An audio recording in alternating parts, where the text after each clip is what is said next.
puissantes mais économiques lors des atterrissages de nuit. Ces solutions développées par Solar Impulse pourraient être utilisées partout pour combattre le changement climatique. Nous pourrions les intégrer dès aujourd'hui dans notre vie quotidienne, remplacer nos vieux appareils polluants, améliorer la manière dont nous consommons l'énergie et arrêter de gaspiller nos ressources naturelles.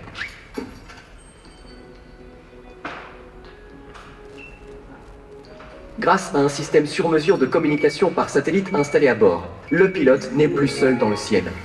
Les données provenant de l'avion sont transmises en temps réel au centre de mission installé à Monaco, à des milliers de kilomètres de là. Il est le contact vital entre les ingénieurs et le pilote pour prendre des décisions stratégiques à tout moment. Il permet aussi à des millions de personnes de partager l'expérience du pilote en diffusant les images live de son quotidien. De le suivre, confiné dans son cockpit, très haut dans le ciel, se concentrer, lutter contre la fatigue et rester vigilant grâce à des techniques d'auto-hypnose et de méditation. En volant autour du monde, Solar Impulse délivre un message fort aux générations d'aujourd'hui et de demain. Les technologies propres peuvent réaliser l'impossible pour combattre le changement climatique. Cet avion solaire, c'est un ambassadeur, un message d'espoir qui nous inspire tous à nous engager pour l'avenir de notre planète.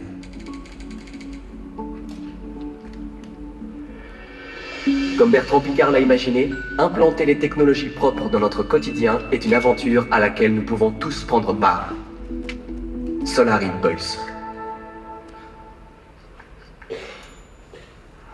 Pas de bol, Joe. Je peux rester en l'air autant que je veux. On dirait que tu n'as pas fini d'attendre en bas.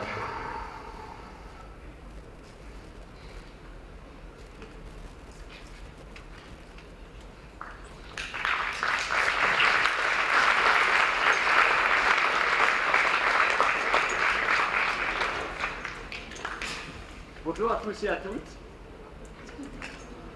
Ça marche mieux quand on met le micro en marche. Bonjour à tous et à toutes. Il y a eu une très bonne question tout à l'heure. J'étais ravi d'entendre ces échanges. Que va être la planète et que va être l'humanité en 2030, en 2040, quand vous serez adulte, quand vous serez parent, quand vous aurez votre métier, votre famille, etc. Et en fait, il n'y a pas une seule réponse. Il y a beaucoup de réponses. Et chacune dépend de l'état d'esprit dans lequel on est. On peut très bien continuer à faire exactement la même chose que dans le passé, c'est-à-dire faux, et détruire la planète et détruire l'humanité. Mais on peut aussi être des pionniers, on peut être des explorateurs d'autres manières de faire et d'autres manières de penser. Et ça va nous diriger dans des horizons complètement différents, qui peuvent être beaucoup mieux. On peut très très bien évoluer positivement, mais c'est vrai que pour ça, il faut faire autrement que ce qu'on a fait jusqu'à maintenant. Et c'est pour ça que j'ai envie de vous parler d'esprit de pionnier. J'ai envie de vous dire un petit peu quel a été mon cheminement depuis que j'avais votre âge. En fait, à votre âge, ce n'étaient pas les chanteurs ou les joueurs de foot qui étaient les plus importants pour moi, c'était les astronautes. J'ai vu partir toute une série de fusées dans l'espace, des fusées pour la Lune, parce que j'ai eu la chance de vivre aux États-Unis, tout près de Cap Kennedy, qui lançait les fusées Apollo. Et ça m'a montré que des choses a priori impossibles pouvaient exister.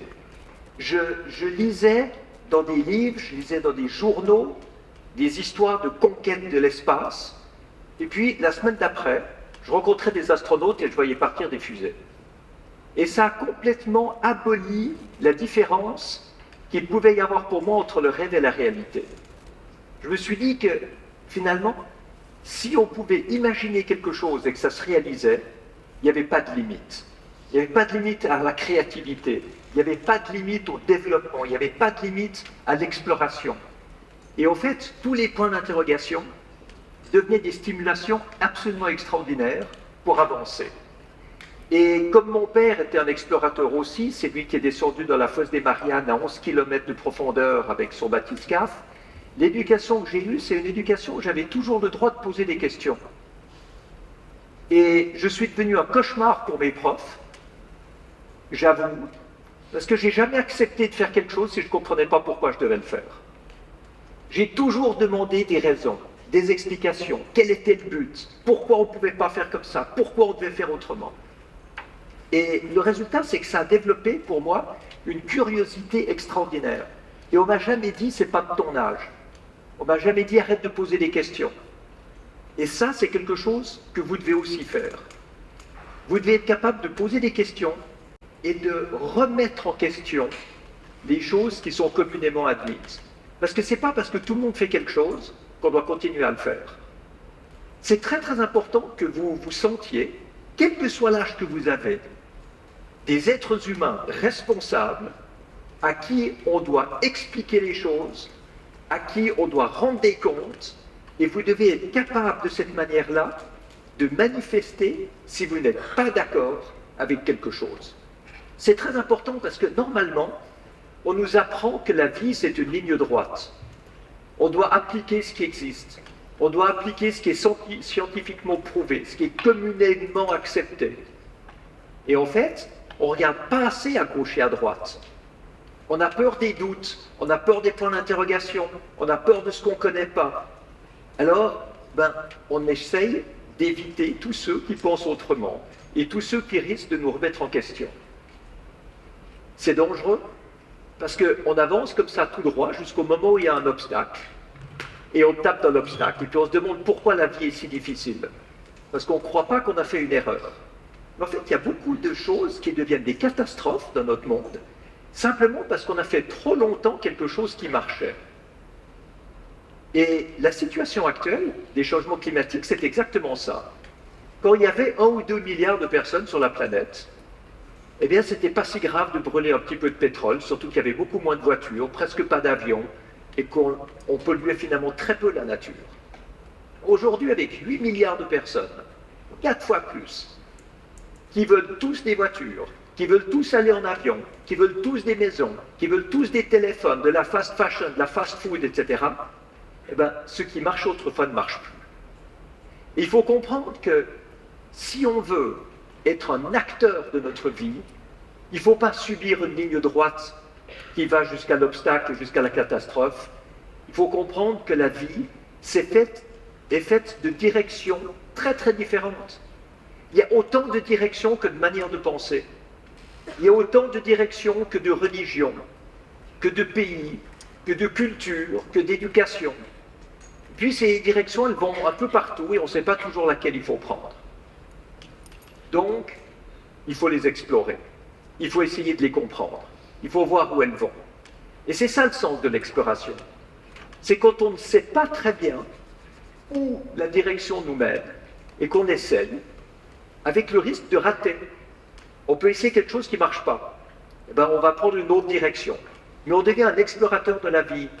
On peut explorer des religions, on explore des partis politiques, on explore des technologies, on explore des manières de fonctionner, des manières de penser.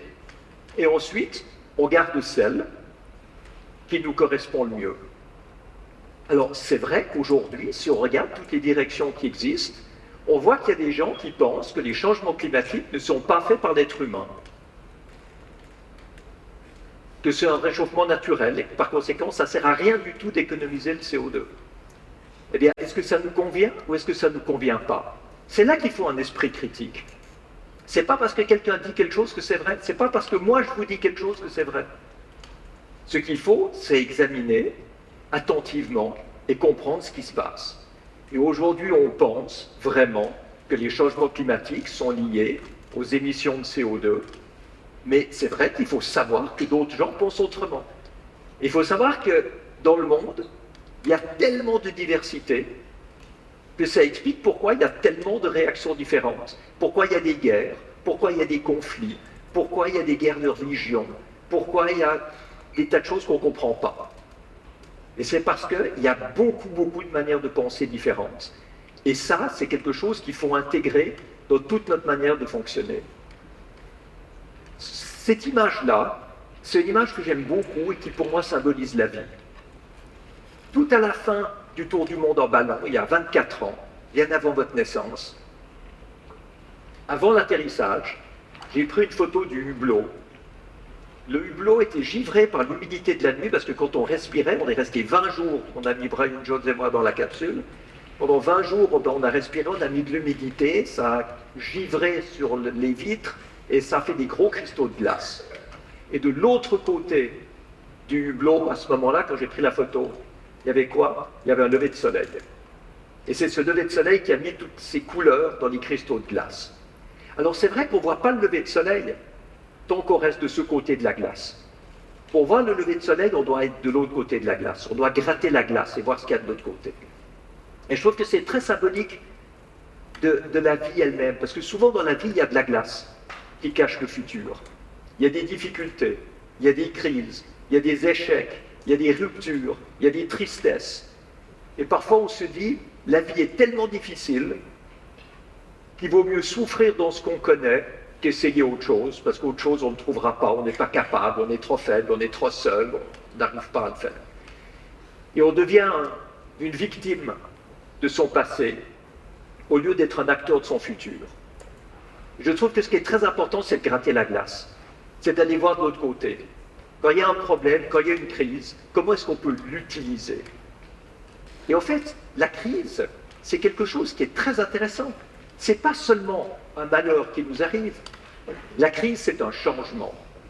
C'est un changement qui nécessite de nous de trouver d'autres outils, d'autres compétences, d'autres qualités, d'autres talents qui nous permettront d'être plus forts après la crise qu'avant. Alors avec la crise climatique, on fait quoi?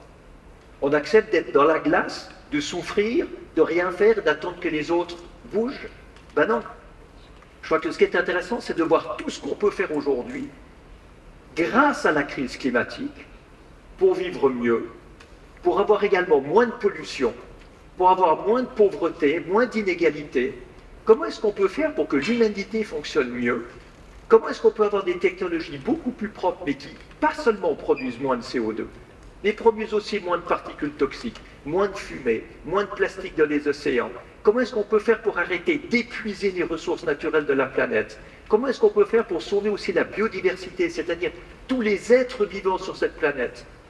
Parce que quand on parle de CO2, on oublie un petit peu la vie de toute la nature.